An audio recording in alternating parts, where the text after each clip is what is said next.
feel best about getting up 23 in the second half or hanging on those last 2 seconds? Oh, the way we played in the first 30 minutes, I thought we played really, really well. As we played all year. I thought we played really well against Florida.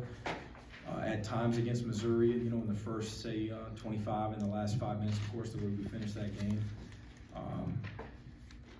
We got another opportunity potentially Saturday or Sunday, correct? Where maybe we can put 40 together of playing at that level. Credit Xavier, my goodness, downhill.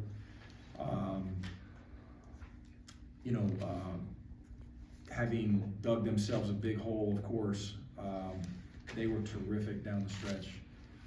Again, playing downhill in transition, executing versus zone and man, got some stops, hit some timely shots. I thought Claude down the stretch was really, really good. It was a really good college basketball game. Unfortunately, we were able to hold on, of course, against a heck of an effort by those guys.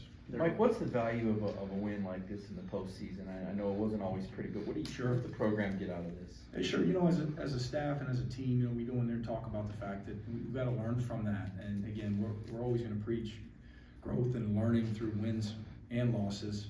The bottom line, though, is that we just got an NIT win. You know, we got a postseason win against a Big East opponent. It was a good win for our program. It's something that hopefully gives the returning players confidence moving forward. It's another step in the right direction, and it's obviously something that we'll use in recruiting. At the end of the day, everyone wants to be in the NCAA tournament, but we're honored to be a part of the NIT and honored to still be a part of it to survive in advance. Did you get a good look at Russell's block? Did you think it was live? I thought it was live. I haven't seen it on film yet.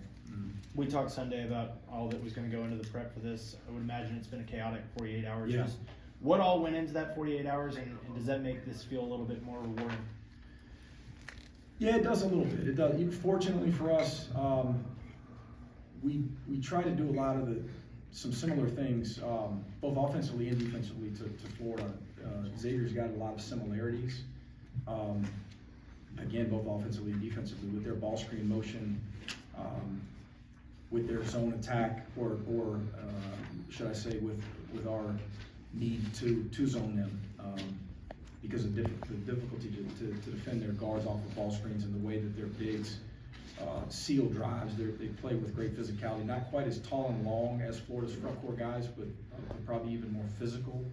And then defensively, they're very similar. You know, with their physicality on cutters, with their chasing and blasting of screens on and off the ball, and with their drop coverage, with their fours and their fives. So, fortunately for us, you know, we're coming off a game that we had some of the same points of emphasis. We wanted to sell out the zone as much as possible again, with the really quick turn, so we didn't have to go over all of the actions that those guys run, and they run good actions, of course. And so I thought our zone was really effective for like the first 30, and then they found a rhythm and really got going down the stretch to where we had to dump it and go man. There were several stoppages in play in the last minute or so. Just what was the message to your guys, knowing that Xavier had the momentum and was trying to finish up? This is really the same message all year. I'm not creative enough to give a different one, but it's the way I was taught it, and it's what I've always preached to our teams. And your championship level teams, the best teams I've been a part of, don't look at the scoreboard. They play the same way whether they're down 20 or up 20. And you know, stay in a moment. Let's get an A shot. Let's get a stop. Let's get an A shot. Let's get a stop. It's not about, man, I hope we hold on and win this one. Boy, we've played really good for 30. If you're thinking about those things, you're not in the moment and you're not executing what you should be in that millisecond of the game. You know, it's a game of split seconds. That said, I thought in a couple of our home games this year, when we've got sizable leads, it was a little bit more apparent mentally and physically that we were a completely different team than we were the team that built that lead. I didn't see that quite as much in this one. I credit Xavier. I thought Xavier was terrific offensively, again, in the last 10 minutes of that game, I didn't think we had a huge letdown. We had a couple really poor transition defensive efforts in the last minute or two. Missed front ends or 1-on-1s. Wasn't perfect obviously, but we also had some pretty good possessions that resulted in a difficult make, by Xavier guards that just jumped up in the air and made some shots. Good offense is always going to beat good defense. Where do you think you guys had success getting points in the paint, to get the big lead? I thought we did a good job of curling some of those screens off of the ball. We had I think 3 in the first half off of Russell passes. Again, they're very physical off of the ball with pushing you off screens, and we just did a good job. When your 5 has the ability on the perimeter to make pretty good decisions, Russ has really grown in that area throughout the year. Thought he made some passes, some of those layups just off of cuts. You don't necessarily think of as paint scoring. You think back to the basket bigs getting baskets, but also some offensive rebound points, drawing fouls, and then I thought Silas did a really good job getting downhill off ball screens. Mike, can you talk about RJ Melendez? He played with a lot of energy. He had some real key buckets defensively as well. Got the pollen cough going on here.